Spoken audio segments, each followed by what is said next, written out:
Welcome to a special Heartline Echoes episode where we revisit some of the most impactful conversations from Heartline Changemaking in Healthcare.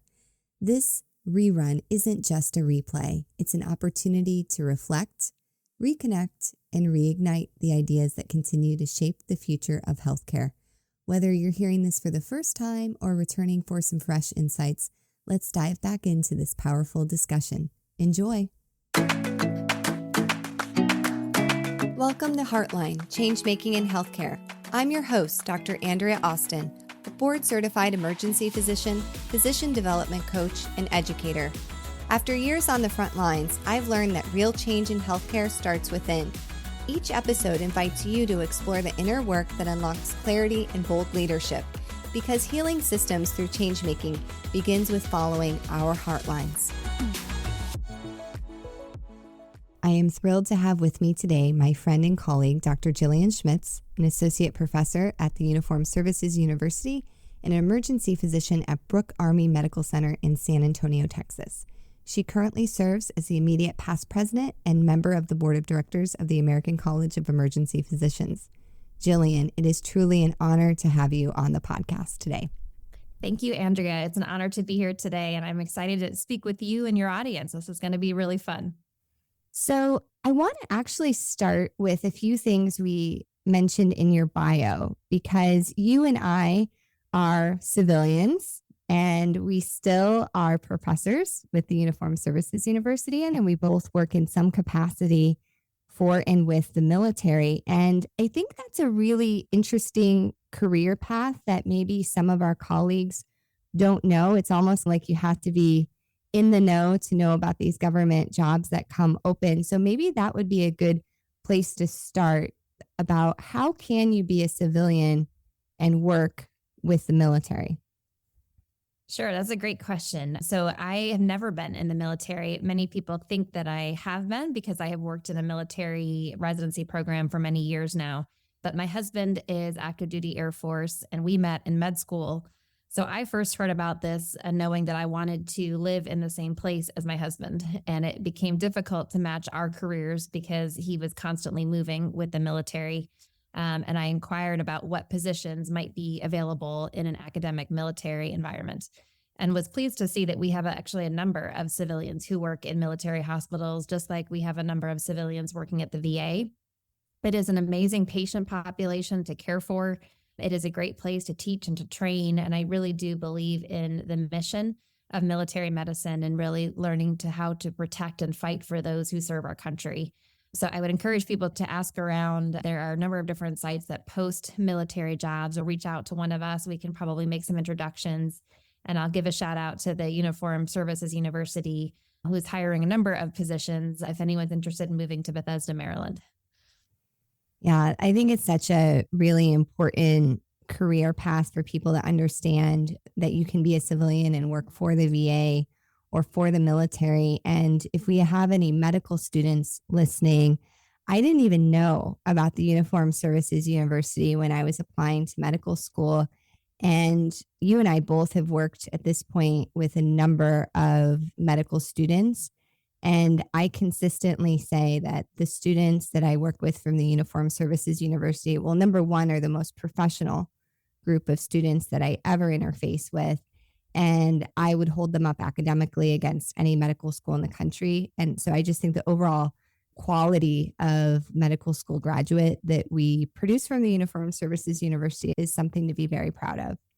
I could not agree more. I think the fact that it is tri-service and Army, Air Force, Navy, but there's a sense of we're all on the same team and we have a fighting for a common goal and mission, that these are medical students who are not your typical cutthroat trying to climb the ladder. It's all about teamwork. And really that's what emergency medicine is. It's learning how to play a team sport and work well with others. And could not agree with you more about just the professionalism and high academic standards. It's been a great place to both teach and do research and really work with our medical students across the country. Yeah, it was by no means an attempt on my part to talk so much about the Uniformed Services University, but I do think it's a hidden gem in academic medicine. And if people are looking maybe to do something a little bit differently, certainly I know we have a number of listeners in the DC area. Well, I want to pivot to talking a little bit about your overall career trajectory. And I have the benefit of being friends with you. And I've also listened to your talk. That was at an FM a number of years ago. And you tell a story about what you thought your career was going to be, and then kind of the challenge that came up, and then things went in a new direction that really pivoted you into working more with ACEP and having a the biggest role that you can have as an emergency physician, as the president of ACEP. I think what I love about this podcast is we don't just focus on the highlights, because every guest we've had on here has had something similar, that there was a setback, there was something that happened personally or with their family or with their career that made them change directions. So what was that for you? Thank you for asking that, because I think we don't talk enough about our failures, and everybody has failures. But mine was a career setback that really made me rethink about who I was and what I wanted to do. My background as a resident, I was involved with EMRA, the Emergency Medicine Residents Association. And my position on that was to work with the program directors and to work with all the educators to really help improve resident education. And I thought, gosh, when I grow up, I want to be a program director someday. I want that more than anything. And I dove headfirst and did everything I could to really prepare myself for that role. And I was chief resident, and I did all the right things and was assistant program director and then associate program director. And I was presenting at these education meetings and thought I had checked all the boxes. And when it came time for my interview to assume that program director position, my chair chose someone else. And it was pretty disappointing. It really surprised me that I thought I was really ready and that timing was the right time for me. But people have other plans, and life sometimes takes a change in direction. And I had the option of staying and just waiting, however long, maybe 10 more years until it was my turn. But that just didn't seem satisfying. And suddenly I had to reevaluate, what did I really want to do? And what was that path? And for a while, I really had a hard time with it. I wasn't sleeping as well. I wasn't enjoying what I was doing anymore. I sort of lost that momentum.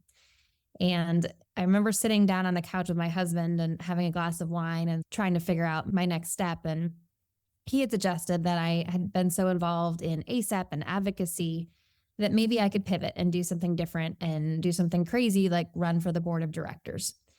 And that's unusual because at ACEP, typically that's the end of people's career, or at least it had been historically, of people who had been out in the workforce for 20, 30 years and were looking to really retire and have more of a role in the national leadership position. And part of me had that imposter syndrome where, gosh, I didn't get a job at a local level that I honestly felt I was pretty qualified for. How could I possibly put my name out there and run for a national leadership position? That seemed a little daunting. But my husband, who is a huge advocate for women in medicine and women in leadership, was like, you lose 100% of those risks that you don't take. Just what's the worst thing that could happen, right? You go and you don't win. Who cares? So I put my name in the hat, and I had a wonderful campaign team, that's namely you, and got to work with some great people to help me prepare. And I did my campaigning and my debating and gave my speech, and I was elected on the first time, which is pretty unusual historically for someone to get elected on their first run. But it put me in a position where I got involved on a much deeper level on health policy and advocacy, and then eventually went on to be president of the college. And it ended up being the most, rewarding, professionally challenging opportunities that I've ever had, and opened up a number of doors. And I think it filled that void, and it gave me that sense of purpose and direction, that even though I didn't get that job that I thought I wanted, there was a much better direction in a different way. I just wasn't able to see it in the heat of the moment. But I think oftentimes when life closes a door, it opens a window, and you have to find kind of what is that other opportunity, and realize that sometimes not getting what you want or not getting that job is really the best thing that can happen to you, because it forces you to look at what else and what other opportunities that we may not have considered previously. And for me, that was certainly a pivotal moment, a change in my career that I think really put me on a new trajectory. I just love that story, because now I'm going to put you on the spot. How many members are there in ACEP?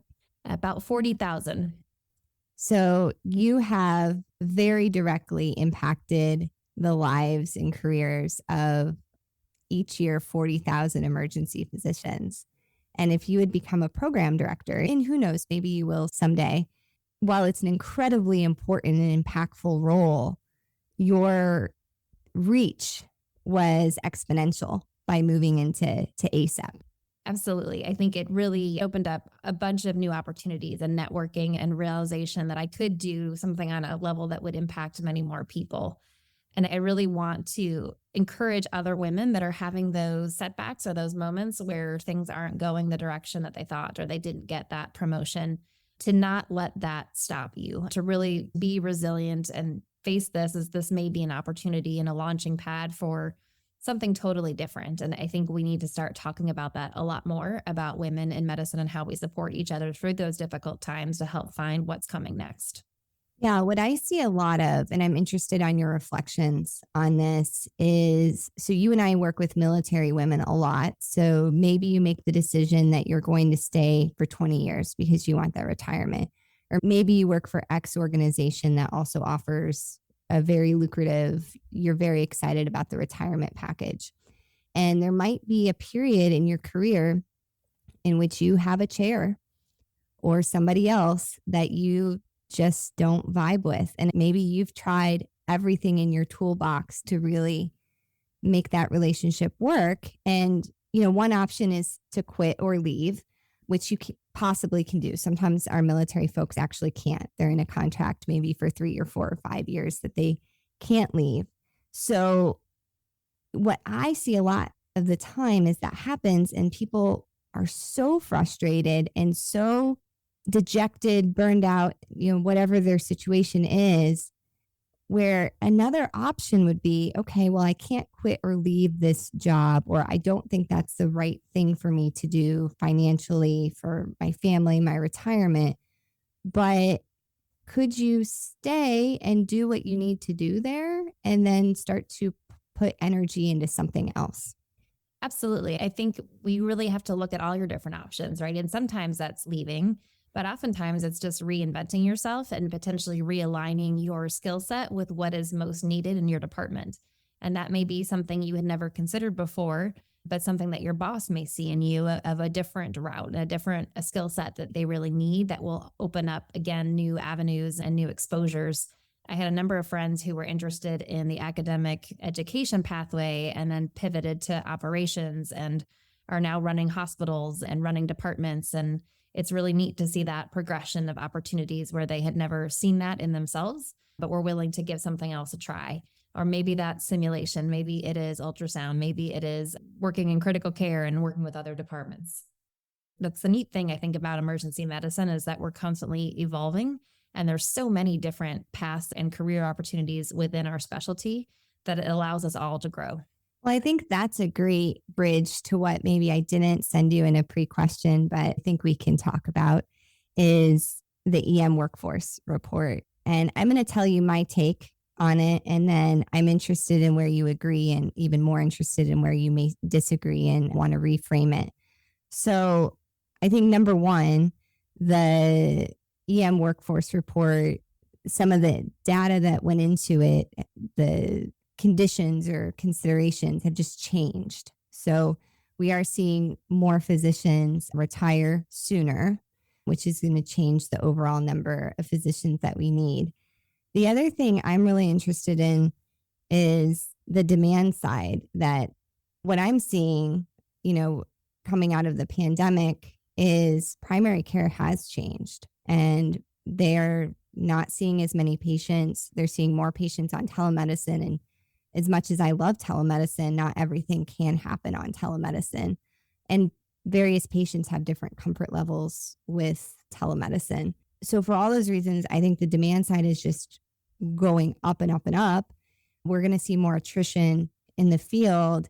And then the last thing is I really feel like we're on the precipice of a major change in the way medicine is delivered. And I think emergency medicine physicians are perhaps the best positioned to be able to meet that changing need. Similar to how general surgeons taking trauma care or trauma call pivoted to being acute care specialist, I really see emergency physicians as being the specialists in, I think ACEP uses this line, acute unscheduled care, and thinking about how do we extend the porch, the front door of emergency medicine, and how do we go out into the community, whether that's mobile assets that can follow up with patients, do some point of care labs. I've been hearing about these things happening. I could go on, but I want to pause and get your take because you've been at many meetings about this and with many of the thought leaders and leaders across the medical fields on what's going to happen. Well, first of all, what a great question. And I love the sense of optimism and hope and change, which is exactly what I feel.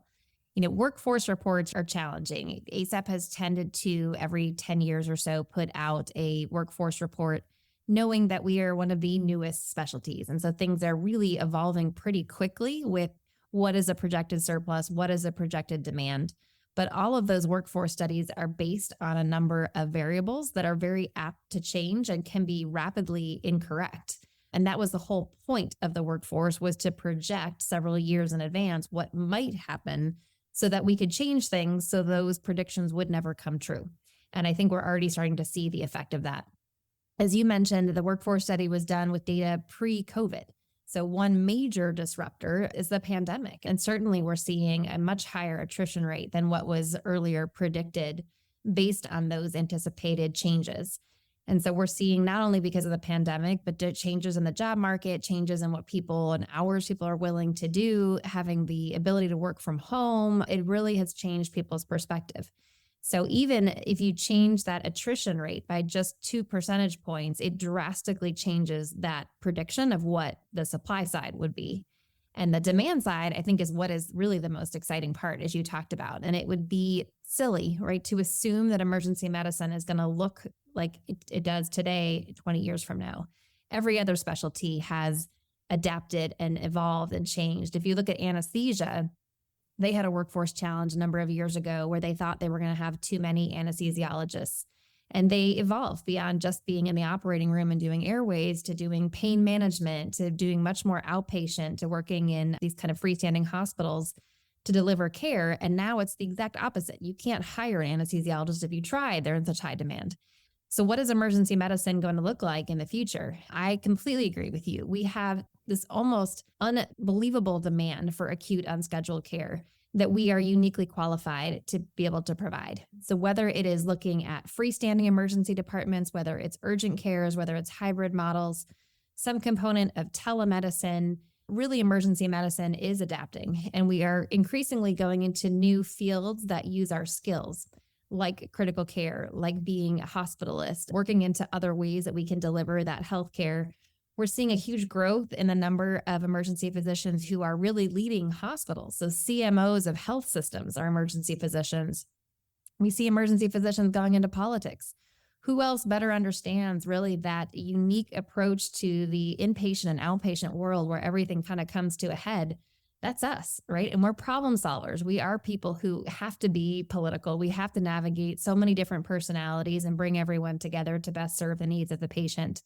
So I think there's going to be increasingly a huge demand for our skill set and our practice environment. While we're always going to have sort of the bedrock of clinical medicine, I think there's going to be many more opportunities in the future to what we can do and what our practice is going to look like. I'm excited. I think I went through a phase, maybe not unlike a lot of people, probably the first 6 months of COVID, that, all is lost. And it did feel very, very dark. Now I want to get into a little bit of what some successes have been during your time as ACEP president. And I want to challenge listeners. It's very easy right now to be incredibly negative, and I don't believe in false positivity either. But, I think it was yesterday or day before I got an email from ACEP, and I noticed that you no longer need an X waiver to prescribe buprenorphine. I can't even say it. Bupe. Please say the full word for me. But our listeners know what I mean. And to me, that's something that ACEP has been working on for years and is a tangible thing that makes working in the emergency department better. So if you had to list the top 3 things that you're really proud of that you personally were involved in, or ACEP did in the last couple of years? What would it be? Oh my goodness, that's a loaded question. One, I think, was really working well with all the other EM organizations to look at accreditation standards for residency. One of the things I'm most proud of is really helping to build a residency and to be involved with resident and medical student education. And we really want to ensure that we are not cheapening that by having the bar so low that emergency medicine residents pop up left and right like McDonald's on every street corner. And I think that was a concern that came out of the workforce, is that are we opening too many residencies? So we created a partnership and have made some really evidence-based recommendations where there is numbers on looking at procedures and really the staffing ratios and who is working in your emergency department and number of critical care and research and really all different things of how we can ensure that we are best preparing our students for a really bright future and ensuring that they're getting the highest amount of training that is not being diluted by people who have other intentions of growing the workforce. So that would be number one. Number two, I would say, is passage of the Lorna Breen Act. So Lorna Breen was an emergency physician who tragically took her own life. She had no known psychiatric issues before the pandemic, and this really highlighted what stress we are under as emergency physicians and recognizing that it's okay to talk about it. And we need more resources and we need more support for our emergency physicians and healthcare providers in destigmatizing mental health, of getting rid of questions that are completely unnecessary and inappropriate, state licensure applications about previous mental health, and encouraging people to really use the resources that are there. And increasing the amount of funding, particularly for mental health and emergency psychiatric care, to make sure that we are best treating those patients, that they're not waiting for decades in our emergency departments for beds, and improving the resources and really commitment to emergency physicians. So that was a big one. And the third one I will say that we had a big role in as ACEP was looking at these proposed documentation changes that just got rolled out. But a lot of it used to drive me crazy that we had document, 10 review of systems when somebody was there with a splinter in their finger, and you had to document a social history, about their smoking use when they're there for, a corneal abrasion. It just didn't make any sense.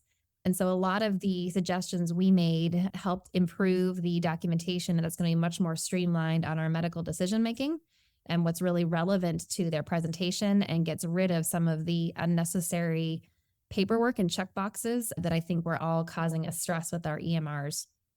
And then I'll throw in a fourth one that's a little bit more difficult, and we can get into it a little bit, but certainly the surprise billing issue and working at fair reimbursement for physicians. And this is something we've been working on for literally years, but to get a law passed on this and to have something that was reasonable for emergency physicians, and still fighting the implementation of it. But that has been, I think, a huge effort of emergency medicine and ACEP in particular, and helping to advocate for our members.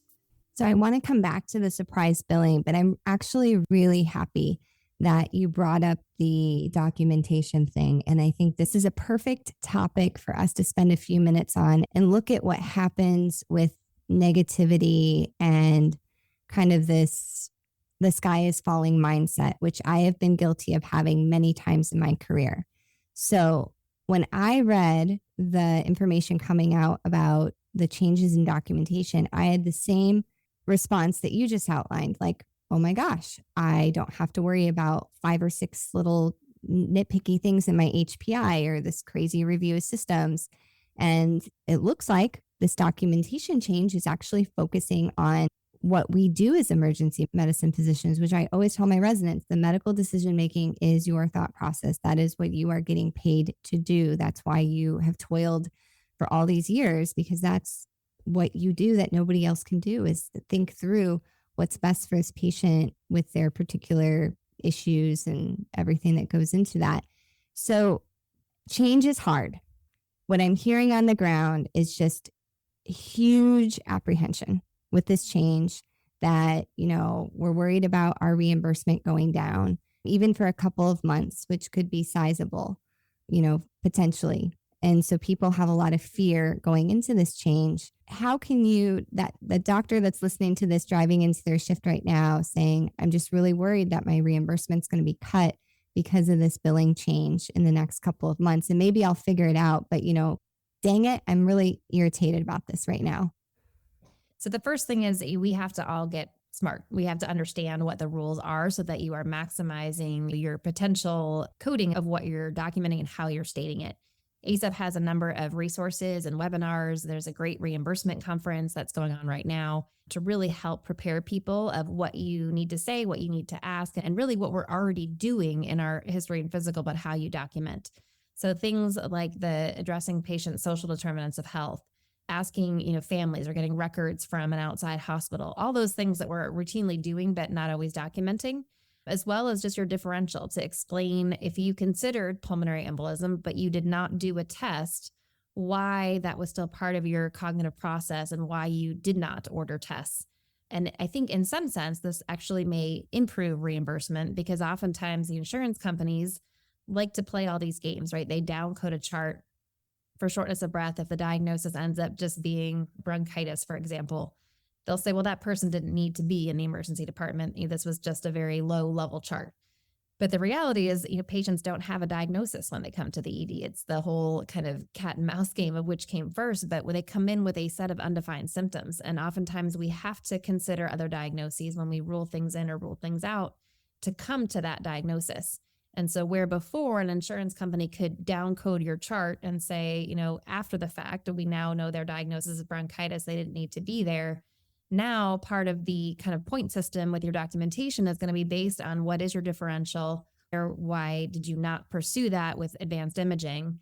And your absence of imaging does not mean that it's downcoded. It further justifies your thought process of what you considered. And that's really what we should be doing as emergency physicians, of having differentials and thinking through, why we're doing what we're doing.